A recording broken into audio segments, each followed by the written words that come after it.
Hello, I'm Dick Bennett for Omni's Book Forum Book Reports, the Omni Center for Peace, Justice, and Ecology.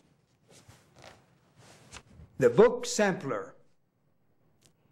3 books today on the history of peacemaking in the world, but particularly in the United States. The first book is Voices Against War, a century of protest stretching from the beginning of World War I to the invasion of Iraq and Afghanistan, by Lynn Smith. Voices Against War. This book discusses pacifists, conscientious objectors, and then more broadly the umbrella term anti-war believers. So largely speaking, there is a considerable group of people who are against war. A smaller number who believe that war should be resisted, and a smaller group of people who have gone to prison to oppose war, and they're called conscientious objectors. From 1914 to 2008, the book contains almost 200 testimonies from the United States and Britain particularly. There are wonderful stories in this book. I highly recommend it. The second book is We Who Dared to Say No to War, American anti-war writing from 1812 to the present, which is 2008.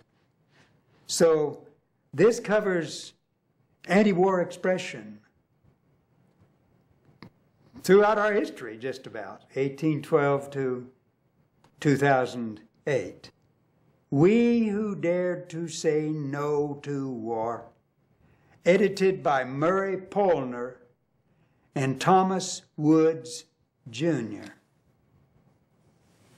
The book contains speeches, essays, book excerpts, and poems. Now I want to read one paragraph.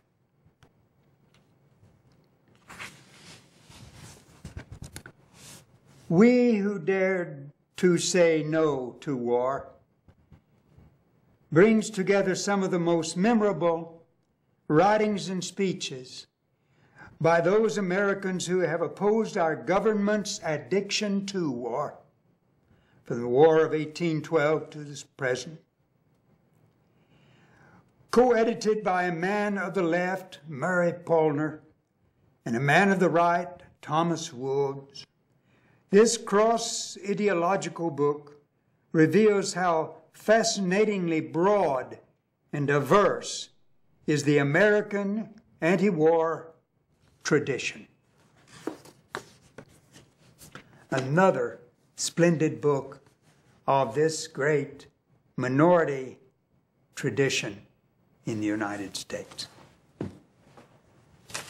And the third book is entitled Rebels Against War, The American Peace Movement, 1941 to 1960.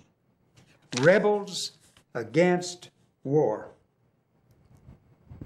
The chapters are organized historically, as have been the other chapters, chronologically, I should say,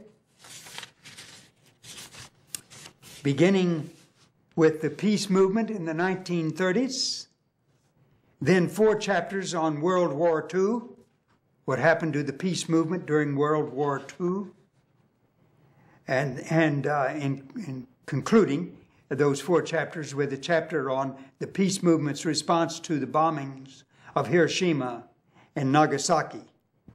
And the rest of the book then traces on through to 1960.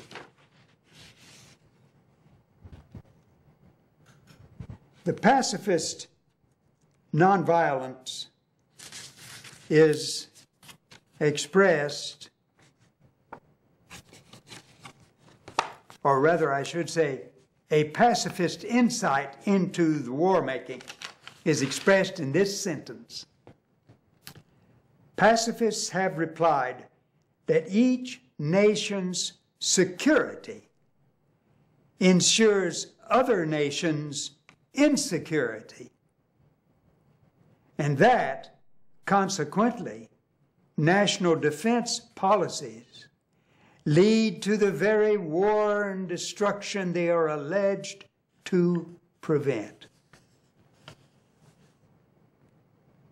And then I'll conclude with one sentence by Albert Camus in 1946. All I ask is that, in the midst of a murderous world, we agree to reflect on murder and to make a choice. Thank you. This has been Dick Bennett for Omni's Book Sampler.